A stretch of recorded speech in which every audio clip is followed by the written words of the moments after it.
কারক শিখুন। কারক সম্পর্কে অনেক ছাত্রছাত্রীরই মনে ভয় বা ভীতি রয়েছে। সামান্য কিছু টেকনিক আপনারা যদি অ্যাপ্লাই করতে পারেন তাহলে কারকটা কিন্তু অতি সহজেই শেখা যায়।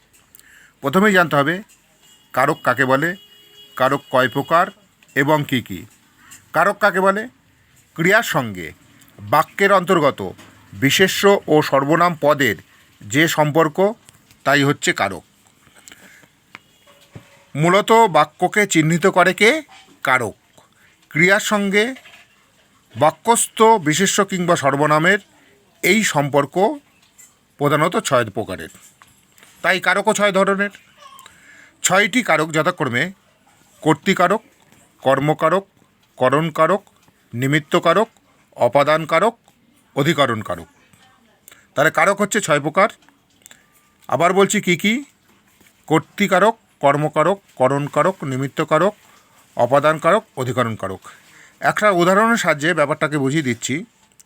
মুখ্যমন্ত্রী তার অফিসে বন্যার্তদের জন্য সরকারি তহবিল থেকে কর্মচারীদের দিয়ে ত্রাণ সামগ্রী বন্টনের ব্যবস্থা করেছেন। তাহলে এই বাক্যে কর্তাকে? মুখ্যমন্ত্রী। ত্রাণ সামগ্রী হলো কি? কর্মচারীদের দিয়ে হচ্ছে করণ, বন্যার্তদের জন্য হচ্ছে নিমিত্ত, সরকারি তহবিল থেকে হলো অপাদান, অফিস হলো অধিকরণ।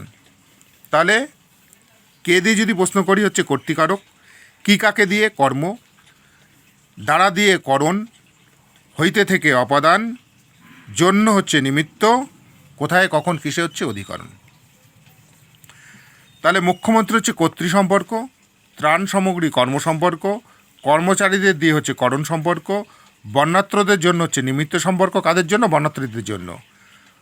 সরকারি তহবিল থেকে কোথায়? হইতে থেকে হচ্ছে অপাদান। কোথা থেকে দিচ্ছে? সরকারি তহবিল থেকে। তাহলে হচ্ছে অপাদান সম্পর্ক। কোথায় দিচ্ছে? অফিসে। কোথায় কখন কিসে হচ্ছে অধিকরণ। আবার উদাহরণ দিচ্ছি। কর্তৃকারক, ছাগলে কি না খায়?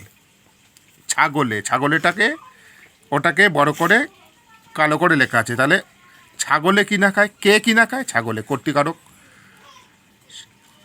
রাম ছবি আঁকে, কে ছবি আঁকে? রাম ছবি আঁকে। রাম ছবি এঁকে তিনি আমাকে বইটি দিলেন।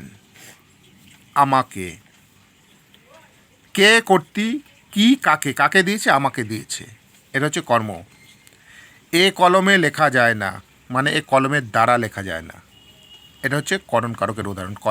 কলমের দ্বারা। ক্ষুধার্তকে অন্ন দাও, ক্ষুধার্তের জন্য অন্ন দাও। ক্ষুধার্তকে। এটা হচ্ছে নিমিত্তকারক। তিনি বিলেত ফেরত লোক, বিলেত হইতে ফেরত। হইতে থেকে অপাদান, অপাদানকারকের উদাহরণ। আজ এখানে সভা হবে, আমি দিল্লি যাব, হরিবাবু ব্যাকরণ পড়ান। এগুলো হচ্ছে অধিকরণ কারক। আজ, কোথায় কখন কিসে, অধিকরণ কারক। কোথায় কখন কিসে, অধিকরণ কারক। কোথায় কখন কিসে? আমি দিল্লি যাব। কোথায় যাব? দিল্লি যাব। কোথায় কখন কিসে, এটা মাথায় রাখতে হবে। এই কোথায় কখন কিসে হচ্ছে অধিকরণ কারক। তাহলে কে দিয়ে প্রশ্ন করলে? কর্তৃকারক। কি কাকে? কর্ম, দ্বারা দিয়া করণ, হইতে থেকে অপাদান, কোথায় কখন কিসে অধিকরণ, আর জন্য বোঝালে হচ্ছে নিমিত্তকারক। এই কয়টা পয়েন্ট যদি আমরা মনে রাখতে পারি তাহলেই কারক সম্পর্কে আমাদের সমস্ত ভীতি দূর হয়ে যাবে।